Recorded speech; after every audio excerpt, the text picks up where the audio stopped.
Fala pessoal, seja mais uma vez bem-vindo ao canal Cultura Reformada. Eu sou o Pastor Ademir e você está em uma nova playlist do canal, a playlist Pregação Reformada.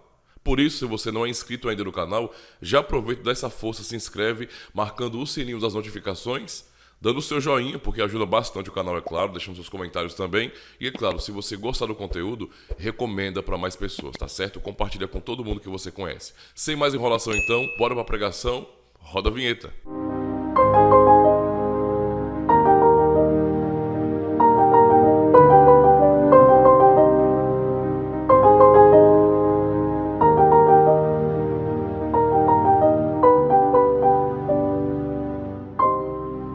Eu queria já de início convidar os irmãos a abrirem primeiro suas Bíblias em Lucas, Evangelho de Lucas, capítulo 6.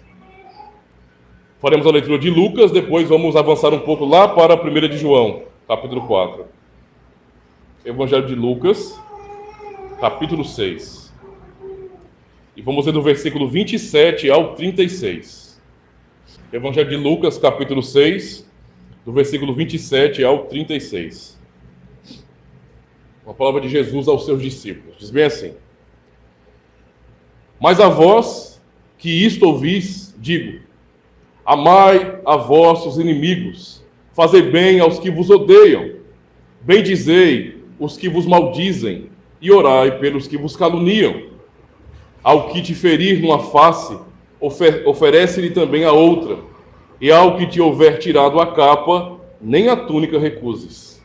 E dá a qualquer que te pedir, e ao que tomar o que é teu, não lhe tornes a pedir. E como vós quereis que os homens vos façam, da mesma maneira isso fazei vós também. E se amardes aos que vos amam, que recompensa tereis? Também os pecadores amam aos que os amam. E se fizerdes bem aos que vos fazem bem, que recompensa tereis? Também os pecadores fazem o mesmo.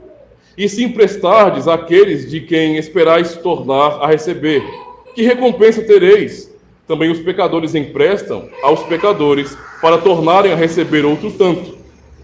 Amai, pois, a vossos inimigos, e fazei bem, e emprestai sem nada esperardes, e será grande o vosso galardão, e sereis filhos do Altíssimo, porque ele é benigno até para com os ingratos e maus. Sede, pois, misericordiosos, como também vosso Pai é misericordioso. Agora vamos para um outro texto, que é o texto principal da pregação, primeira carta de João, 1 de João, capítulo 4. 1 João, capítulo 4, a leitura será do versículo 7 ao versículo 12. 1 João, capítulo 4, versos 7 a 12. Diz assim a palavra do Senhor, meus irmãos.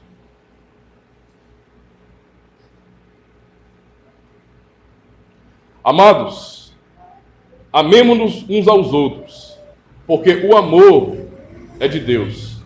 E qualquer que ama é nascido de Deus e conhece a Deus. Aquele que não ama não conhece a Deus, porque Deus é amor. Nisto se manifestou o amor de Deus para conosco, que Deus enviou seu Filho unigênito ao mundo, para que por ele vivamos. Nisto está o amor, não em que nós tenhamos amado a Deus, mas em que ele nos amou a nós, e enviou seu Filho para propiciação pelos nossos pecados. Amados, se Deus assim nos amou, também nós devemos amar uns aos outros. Ninguém jamais viu a Deus. Se nos amamos uns aos outros, Deus está em nós, e em nós é perfeito o seu amor. Até aqui, meus irmãos. Amada congregação do Senhor Jesus Cristo, nesta manhã, pela graça de Deus, iremos mais uma vez celebrar a Santa Ceia do Senhor. Já ouvimos exortações e explicações a respeito da Santa Ceia. Dentre tudo o que ouvimos a respeito deste sacramento maravilhoso do Senhor, um dos pontos mais importantes é justamente o amor congregacional, que também é significado na ceia. A ceia, como sacramento, é um sinal da graça de Deus sobre nós, meus irmãos. E, portanto, fala muito mais desta graça de Deus do que qualquer outra coisa. Justamente porque esta graça é o próprio amor de Deus demonstrado por nós.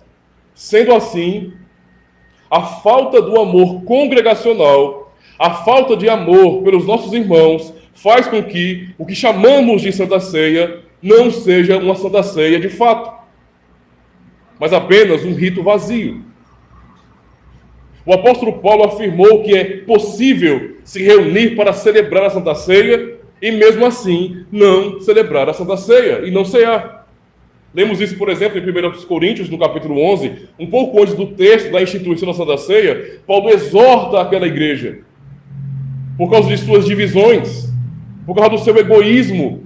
E ele vai dizer justamente isso no versículo 17 ao 20.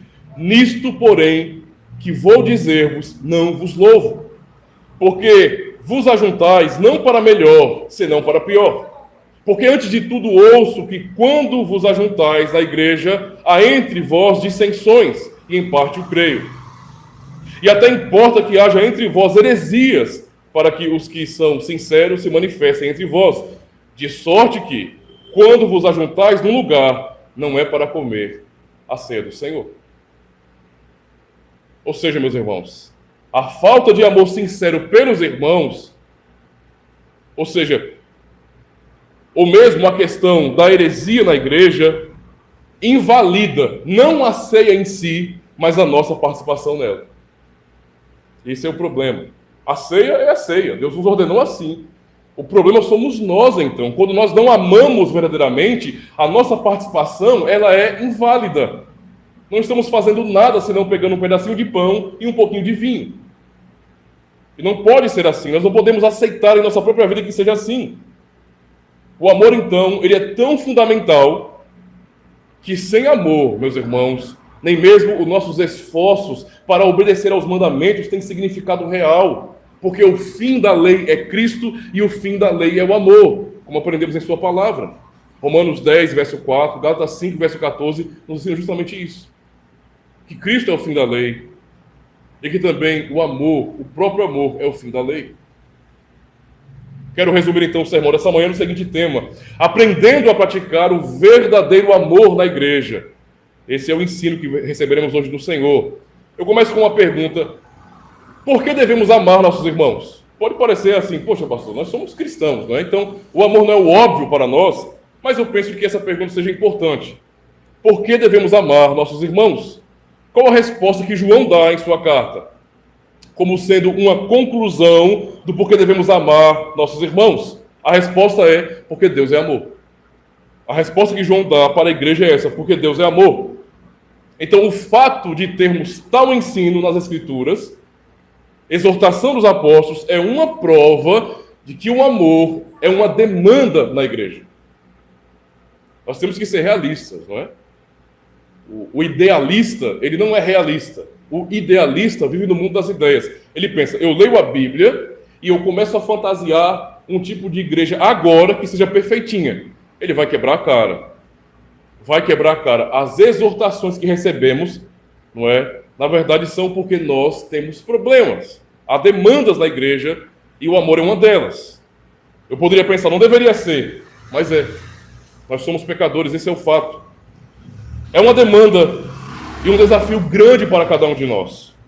Nós não podemos ser hipócritas e dizer bem assim: a coisa mais fácil do mundo é amar nossos irmãos. Não.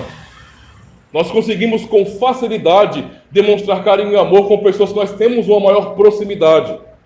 Certo? Pessoas que estão mais junto, não é? com cada um de nós. Por exemplo, alguém que está junto comigo, que é um amigo um pouco mais querido, que eu tenho mais afinidade, mesmo no contexto da igreja, isso pode acontecer. Há irmãos que são um pouco mais achegados. Isso é normal. Não é? A igreja não é um comunismo, não temos que fazer com que todo mundo seja igualzinho aqui. Não, isso não existe. Existem algumas particularidades que devem ser respeitadas. E há pessoas que têm apego maior, por exemplo. Isso é natural. São irmãos que de repente compartilharam muitas experiências, têm muita coisa em comum, gostam de conversar os mesmos assuntos, então acabam criando muita afinidade. Esses aí são mais fáceis. O desafio aqui que nós aprendemos é que esse amor, não é, ele seja um amor que possa ser compartilhado com toda a comunidade, mesmo com aqueles que eu não tenho tanta afinidade. Existe afinidade de alguns irmãos, não é? Mas eu preciso me esforçar para amar a todos os irmãos. Esse é um ponto aqui. O amor que é ensinado aqui e que deve ser compartilhado na igreja, ou seja, como um elo poderoso que une cada irmão, não é algo natural. Não é algo natural. Mas é graça de Deus. É a sua bondade operando em nós que nos conduz a agirmos de maneira graciosa com nossos irmãos. Esse é o ponto. Mesmo sendo um desafio, o amor é um mandamento. Então nós nunca podemos usar a desculpa de que, pensando no conceito mundano de amor, que é apenas um sentimento, nós nunca podemos usar isso. O amor também está ligado ao sentimento, mas é claro que sim. Só que o amor não é somente isso. Antes do sentimento, temos que entender que o amor é um mandamento e é a própria essência de Deus. Ele nos manda amar. Ele nos manda amar. E, na verdade, o amor é o maior mandamento, ou pelo menos a grande argamassa que une toda a lei de Deus. Mesmo assim, nós podemos pensar nas dificuldades que nós temos de amar. Porque amar significa, na prática, meus irmãos, desejar o bem e fazer o bem. Não é só desejar, é desejar e fazer, não é? Ao nosso próximo. Significa cuidar, ter paciência e perdoar também. Se uma pessoa não perdoa, ela não ama. Não existe amor que não perdoe, isso não faz sentido. Nós fomos perdoados por Deus porque Ele nos ama, não é? É como lemos em 1 Coríntios sobre a natureza do amor. Basta ler o capítulo 13 para percebermos o que o amor é, quem ama, como age, e vamos perceber a natureza profunda e gloriosa do amor que no fim é o que permanece.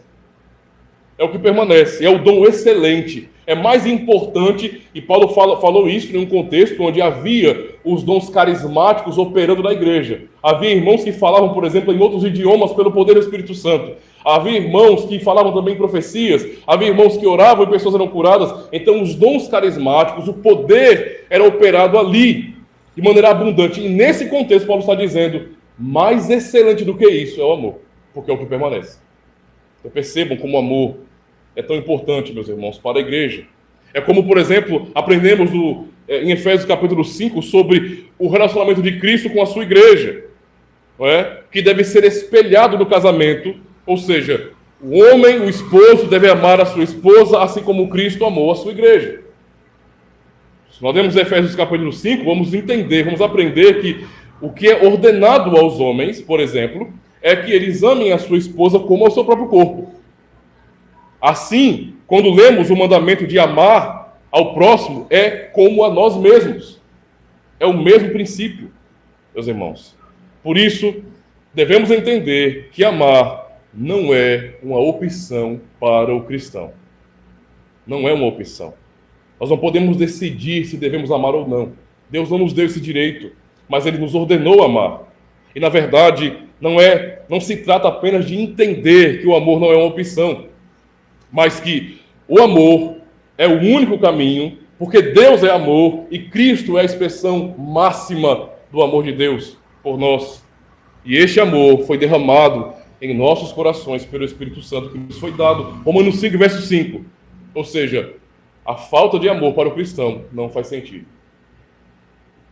Eu entendo, quando eu olho para o mundo, sendo um cristão, quando eu olho para o mundo e vejo o mundo em guerra, pessoas que se odeiam, e vejo essa falta de amor, eu posso entender isso. Eu posso entender isso. O amor que as pessoas falam lá fora é um amor interesseiro, não é um amor de verdade. Eu posso entender, eles não têm o Espírito Santo de Deus em suas vidas. O amor do Senhor Deus não foi derramado no coração daquelas pessoas, são ímpios, mas na igreja não. Ainda que temos dificuldades, nós não podemos aceitar que, eu não consigo amar as pessoas, não consigo amar meus irmãos, e ficar por isso mesmo. Não, nós precisamos nos esforçar, meus irmãos, porque o Espírito Santo foi derramado em nosso coração, o amor de Deus foi derramado em nosso coração. É isso que é ensinado na sua palavra. Não dá para dizer então que temos fé, por exemplo, se não amamos. Não dá. O conhecimento da doutrina e o orgulho confessional por sermos reformados cai por terra quando não há amor. Qual o sentido, por exemplo, de falarmos isso? Somos reformados, confessionais, reformados raiz e não Nutella. Se não houver amor, tudo isso perde o seu sentido. Não vale de nada. Não é? E ainda é uma questão bem prática, um raciocínio bem lógico aqui. Como posso não amar se o Deus a quem eu sirvo é amor? Percebe que João quer fazer os irmãos pensar, a igreja pensar bem sobre isso. Pensem se faz sentido a rejeição do amor, o não se esforçar para amar de verdade os irmãos. Não faz sentido. Esses, então, não é, devem aprender. Cada cristão deve aprender que não faz sentido não amar, porque Deus é amor. É como João afirma ainda no verso 7, meus irmãos, do nosso texto. Ele fala, quem ama, é uma palavra forte, quem ama é nascido de Deus. Quem ama é nascido de Deus. Podemos pensar, por exemplo, no Evangelho de João. Aqui é a primeira carta, mas no próprio Evangelho, nós pegamos a expressão quem ama é nascido de Deus e podemos lembrar daquilo que o próprio Senhor Jesus fala, não é, sobre aqueles que são filhos de Deus. No Evangelho de João, capítulo 1, versos 12 e 13, ouçam com atenção. Mas a todos quantos o receberam, deu-lhes o poder de serem feitos filhos de Deus. Na primeira carta, quem ama é nascido de Deus. Né? Aos que creem no seu nome, os quais não nasceram do sangue, nem da vontade da carne, nem da vontade do homem, mas de Deus. Quem ama é nascido de Deus. Esses que nasceram de novo, então, pela obra soberana do Espírito Santo, são aqueles que realmente podem amar. Amar de acordo com o amor que receberam de Deus. Porque Deus é amor. Esse amor de Deus, então, é fruto do Espírito Santo. É a consequência de uma vida regenerada. É a consequência. Ainda pergunto mais. Nós sabemos agora por que devemos amar nossos irmãos. Porque Deus é amor. Mas e quanto aos que não amam? Quanto àqueles que ainda guardam essas reservas e permanecem duros e dizem, eu não consigo amar, eu não consigo perdoar. Aqueles que continuam exigindo ainda e cobrando por esse amor e que acham que alguém tem que merecer o seu amor. João ainda fala sobre isso. No verso 8 ele diz, aquele que não ama não conhece a Deus. Por quê? Porque Deus é amor. Aquele que não ama não conhece a Deus. Essas palavras devem ter peso para cada um de nós, meus irmãos. Podemos nos perguntar, amamos? Temos amado nossos irmãos? Temos amado a igreja? É uma pergunta crucial, porque quem não ama, como o texto diz, não conhece a Deus. E a falta de amor faz cair por terra tudo o que alguém diz sobre Deus. Eu posso ser alguém poderoso em palavras, se eu não tiver amor, isso não serve de nada. Eu não conheço a Deus. Observemos então como descobrir se nós mesmos temos verdadeiro amor em nosso coração pelos irmãos ou não. Faz sentido, por exemplo, a arrogância para um cristão?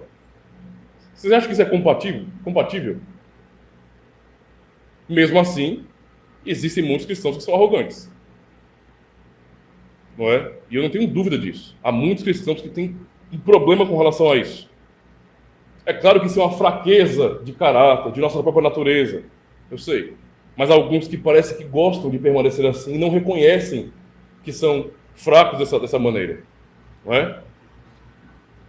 Boa parte dessa parcela de pessoas que tem problema com arrogância, com prepotência, eu não posso negar que está entre nós reformados. Às vezes, nós confundimos as coisas e pensamos bem assim, já que nós temos uma bela e rica tradição, já que o culto que prestamos ele segue um princípio regulador bíblico, já que tudo que nós praticamos na igreja tem sentido, tem uma explicação, aqui não há achismo, mas há cumprimento da palavra de Deus, então eu posso de repente olhar para a minha própria vida, para o contexto em que eu vivo, e diante disso olhar para outras pessoas, para membros de outras comunidades e pensar bem assim, ó, é óbvio que nós somos melhores do que eles.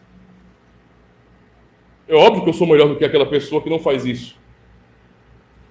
A questão é, meus irmãos, essa arrogância não faz sentido. Olha, eu já tive que lidar com pessoas em comunidade que eram muito inteligentes à vista dos outros. Não é? Muito inteligentes.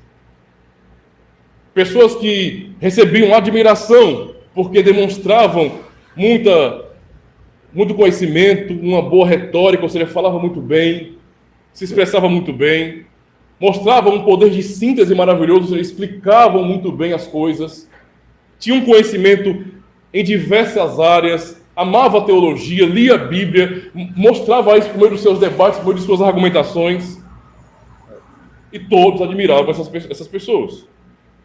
Só que havia um problema, meus irmãos. Havia um problema nessas pessoas. E esse problema manchava tudo que essas pessoas tinham. Tudo. Não é? Eles apenas acumulavam conhecimento. Liam, estudavam, e liam mais. E mesmo assim, com tanto conhecimento acumulado, eles não conseguiam se relacionar bem com as outras pessoas. Tinham dificuldade de condescender, tinham dificuldade de explicar ou ter paciência para falar à criança, para falar ao adolescente, para falar ao mais velho. Havia uma dificuldade, a pessoa era restrita demais no seu próprio mundinho. Tipo, eu só quero falar com pessoas que eu considero intelectualmente capazes, que sejam como eu, por exemplo. Havia essa dificuldade. E eu pude descobrir, então, nessa experiência pastoral, que aqueles irmãos, na verdade, não eram inteligentes de verdade. Eles não tinham sabedoria de verdade. Eram arrogantes. Simplesmente isso. Do que adiantava acumular tanto conhecimento? Para quê? Tanto conhecimento para não conseguirem amar seus irmãos? Não conseguirem transmitir esse conhecimento ao seu próximo, por exemplo? Qual o sentido disso? Não adiantava de nada. Isso não revelava verdadeira inteligência e sabedoria, somente arrogância e prepotência. E por que, meus irmãos? Porque, embora esses irmãos acumulassem tanta informação em suas mentes por meio do estudo, lhes faltava aquilo que era necessário para dar equilíbrio às suas vidas. Lhes faltava amor. Se tivessem amor, o conhecimento que tinham jamais seria usado como uma arma contra os seus irmãos. Eles poderiam, por causa do amor, aprenderem o que é humildade e então esmagar a arrogância com a humildade. Se tivessem amor, lhes faltava isso. Meus irmãos, lhes faltava isso. E a falta de amor, então, demonstra que não conhecemos a Deus. Imagine, alguém diz, eu conheço a Deus. Não é? Eu conheço a Deus. Eu tenho muito conhecimento de teologia. Eu estudo muitos livros de muitos autores. Eu leio grego, hebraico, eu faço um monte de coisa aí de uma carreira acadêmica teológica. Por mais que eu tenha um currículo maravilhoso e invejável, é Deus quem diz que se eu não tenho amor, eu não conheço Ele. Eu não conheço Ele. Não é? Não somente isso, irmãos. Cada um pode fazer uma análise no próprio coração. E cada um pode responder a si mesmo se realmente tem amado aos seus irmãos. Aí eu pergunto aos irmãos, você ama? Responda ao seu próprio coração. E responda a isso, já que você ama, a quem você ajuda? E pergunto mais, a quem você abençoa? A quem você demonstra esse amor? A quem você faz questão de demonstrar carinho?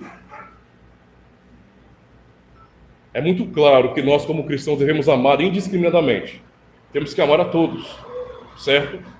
Mas a falta de amor verdadeiro é terrivelmente seletiva. Quando nós não amamos de verdade, o nosso coração é seletivo. Ou seja, nós só conseguimos demonstrar amor e carinho a pessoas que têm o que devolver. A falta de amor é seletiva. Não é? O quem importa demais quando não há amor. Não é um amor por cada irmão. É um amor por alguém em especial. Alguém que de repente pode me devolver alguma coisa. Isso não é amor, isso é investimento.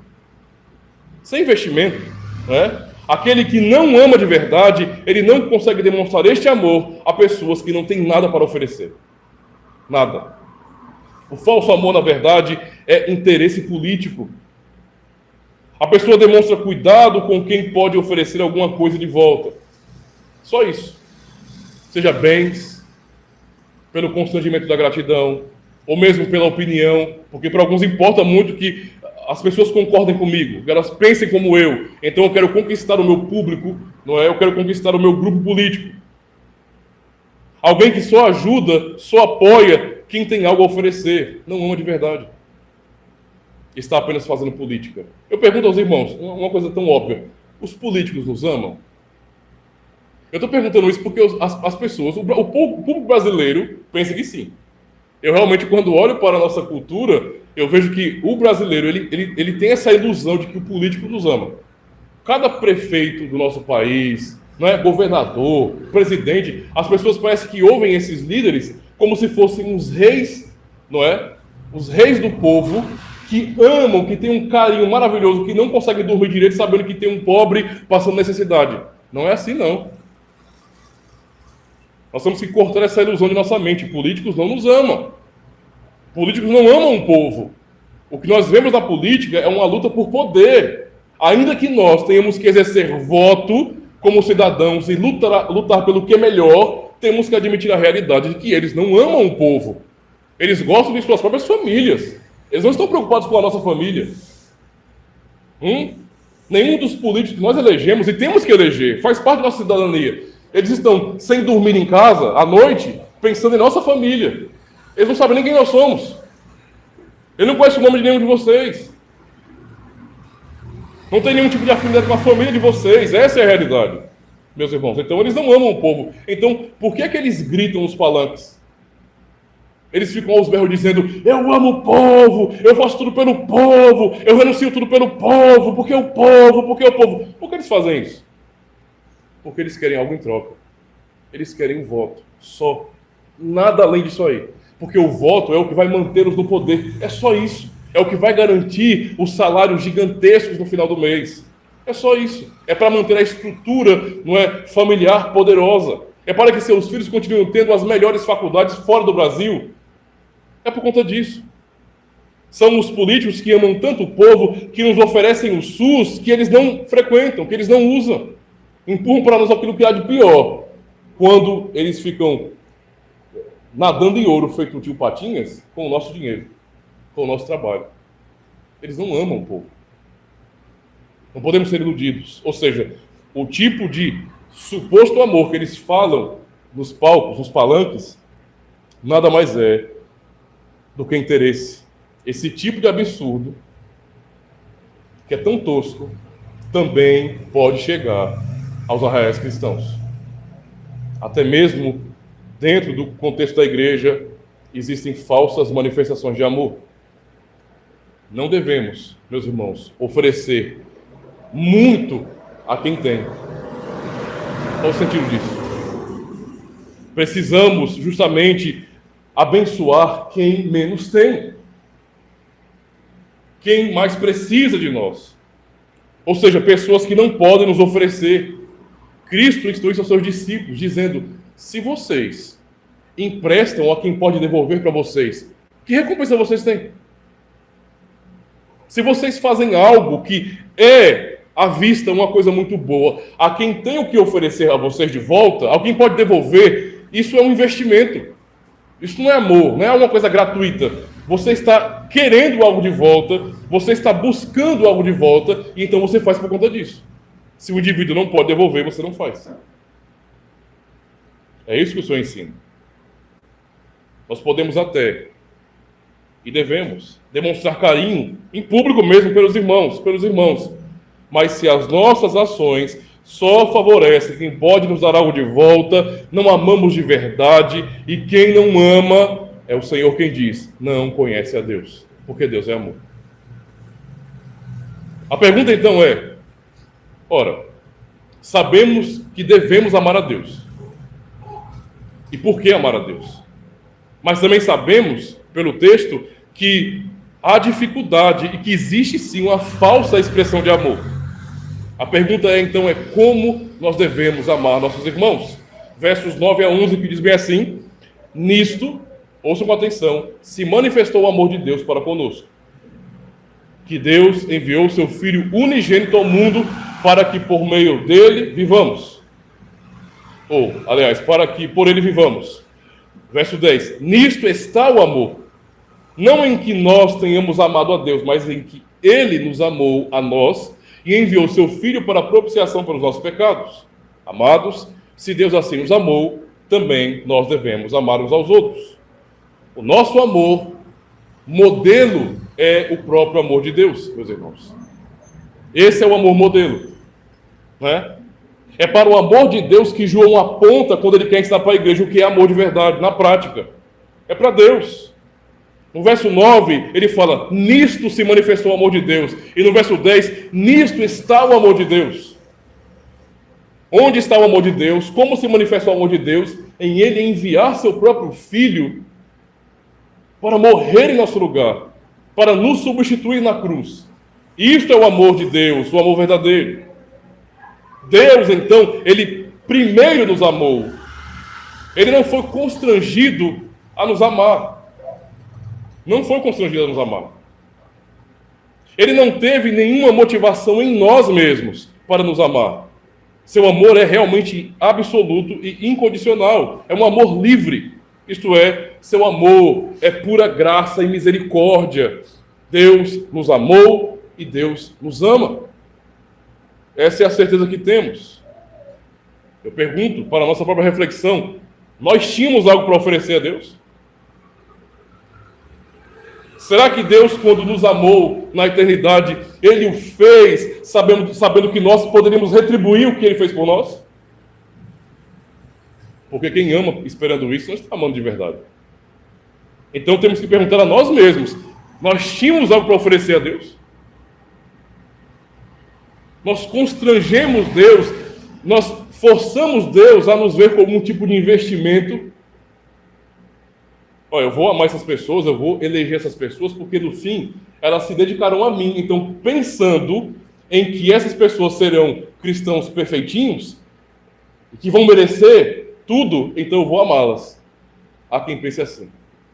Isso é um erro, é uma heresia, meus irmãos. A verdade é que nós não tínhamos nada para oferecer.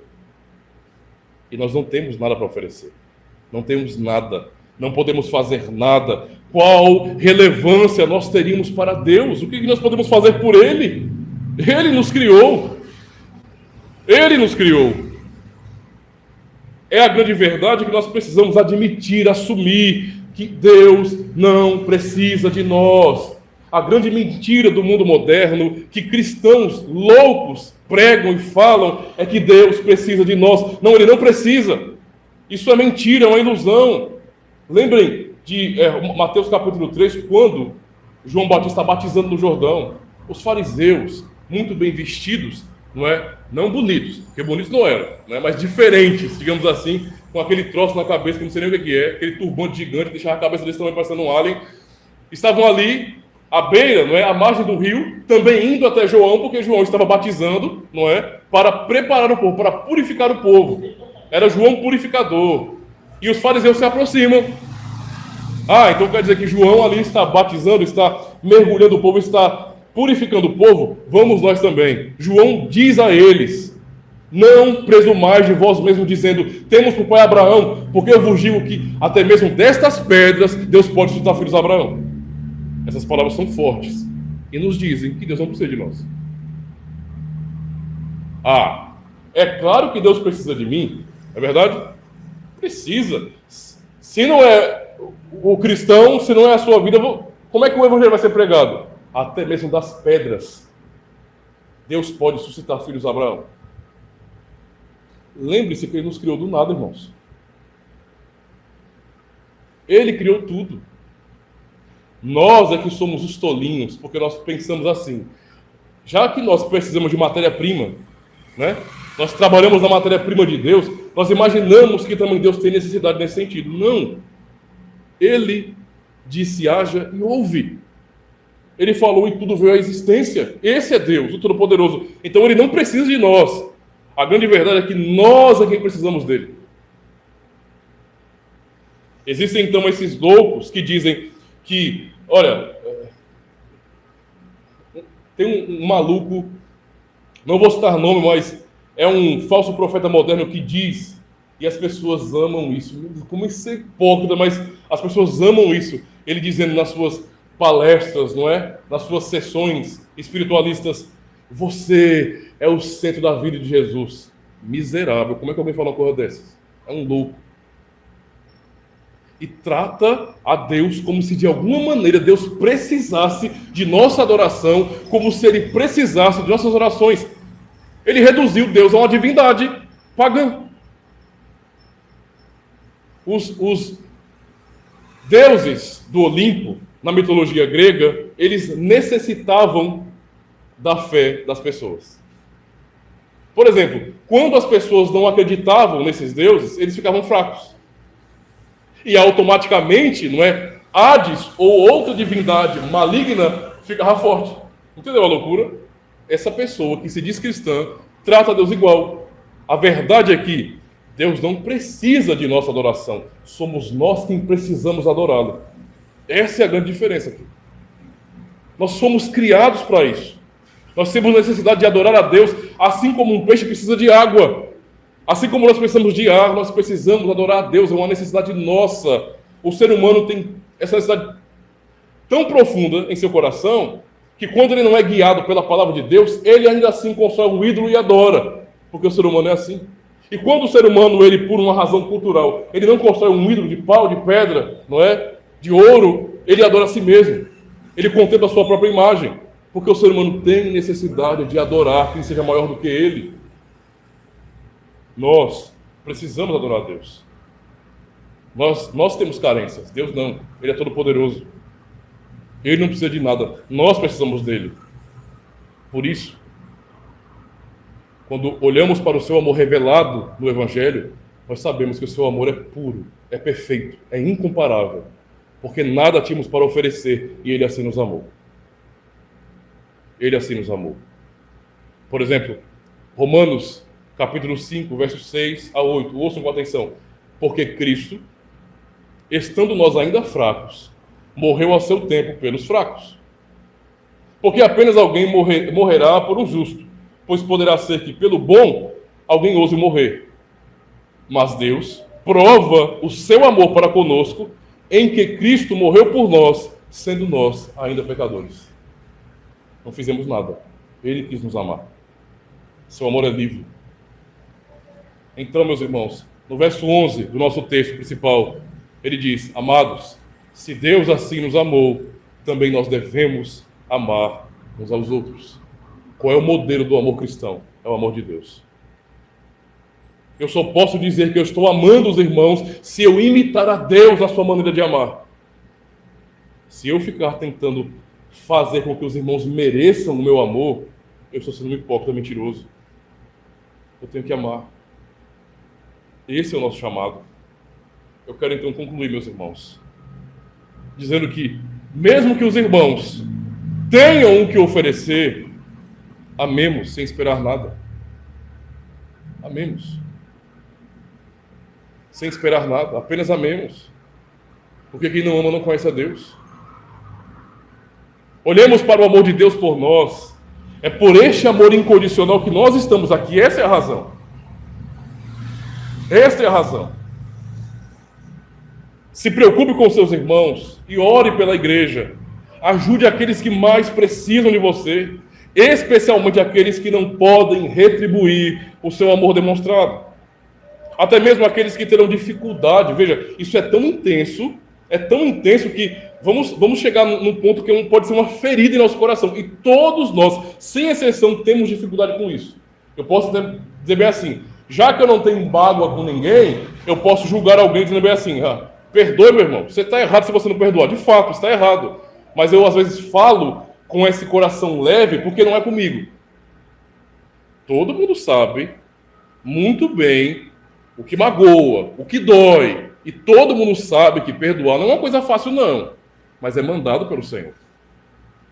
Todo mundo sabe que muitas vezes perdoar a mágoa de alguém é como você arrancar um membro do seu corpo. É uma dor terrível, realmente. Você não quer. Você quer manter a sua própria justiça. Não, mas eu não fiz isso. Eu não quis isso. E eu entendo isso perfeitamente. Deus conhece nosso coração. O ponto aqui é que, quando nós queremos amar de acordo com o que Deus nos manda, nós temos que aprender a perder aquilo que mais, de repente, nós gostamos. Temos que aprender a perder. Então, a questão é tão profunda, meus irmãos, que nós precisamos realmente aprender que o irmão que me magoou, que pisou no meu calo, que me fez mal, que, entre aspas, me deu uma facada e me traiu, esse irmão não merece o meu perdão. Assim como eu também não mereço o perdão de Deus. O irmão que me traiu, me magoou. Mas quantas vezes eu não traí a Jesus Cristo? Quantas vezes eu não traí a Jesus Cristo? Quantas vezes eu não o amei e eu não amei o meu próximo, eu não obedeci a sua palavra? Quantas vezes? Se nós fôssemos fazer uma conta diária, né, claro que ninguém faz isso, a não ser que seja uma pessoa louca, mas fazer uma conta todos os dias, anotar os pecados, nós veríamos a conta gigantesca e impagável que nós temos. E mesmo assim, Ele nos perdoou. Mesmo assim, demonstrou amor por nós. Ele diz, citando mais uma vez Lucas 6, 35 e 36, ele fala: amai, pois, os vossos inimigos, e fazei bem, e emprestai, sem nada esperardes, e será grande o vosso galardão, e sereis filhos do Altíssimo, porque Ele é benigno até com os ingratos e maus. Eu não devo cobrar a gratidão das pessoas, porque Deus, Ele é benigno até com os ingratos e maus, até com a nossa vida, com cada um de nós aqui. Nós somos ingratos e maus muitas vezes, e Ele ainda mostra seu amor por nós. Verso 36, sede, pois, misericordiosos, como também vosso Pai é misericordioso. É como lemos no verso 12, do nosso texto principal: ninguém jamais viu a Deus. Se nos amamos uns aos outros, Deus está em nós, e em nós é perfeito o seu amor, ou aperfeiçoado o seu amor. Ou seja, meus irmãos, quando amamos incondicionalmente, especialmente os que não merecem, não é, serem perdoados e acolhidos por nós, nosso amor é assemelhado, está no caminho certo do amor de Deus, está sendo um espelho do amor de Deus.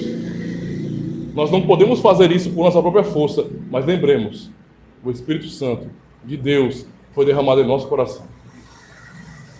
E Ele trouxe esse amor ao nosso coração. Nós podemos amar. Então, venhamos de todo o nosso coração reconhecer isso. Deus nos chamou para o amor. Como é que Cristo ensina que o mundo conheceria que nós somos discípulos? É pela placa da igreja? João 15 ensina sobre isso. É pela placa da igreja? É pelo canal no YouTube? É pela página no Facebook? É pelo site? Igreja Reformada Nova Geração, Igreja Reformada em Jacintinha? Não. É pelo amor. Pela misericórdia exercida entre nós. Por aprendermos a chorar pela igreja, a chorar pelos irmãos, a nos preocupar pelos irmãos, com os irmãos. É assim que nós somos conhecidos como discípulos de Cristo, pelo amor. Amém? Não esquece não de cooperar com o canal, se inscrevendo e marcando o sininho e dando seu joinha, tá certo? Aproveita logo e escolhe alguns vídeos aqui da tela para você acompanhar e continuar aí aproveitando o conteúdo do canal.